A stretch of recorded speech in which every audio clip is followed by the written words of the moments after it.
Recently, may nagtanong sa akin, DJ, paano ba kagad kumita? Paano ba kagad mag-milyon? Paano ba kagad makasama sa mga tour incentives ng company? That's the product. Walang masama doon, pero if you want to have a lasting success, you don't focus on the product alone, you focus on the process.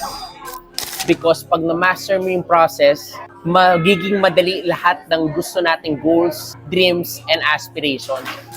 Maraming ganyan, mga instant yaman, instant success.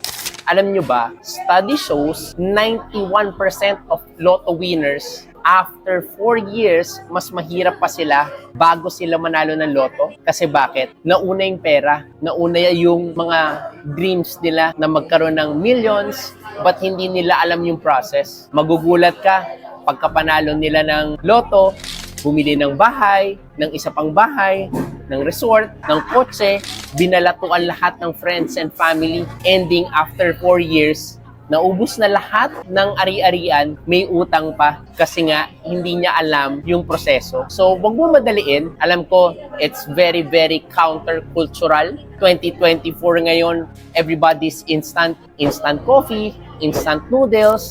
Pero if you want lasting success, you have to trust and love the process.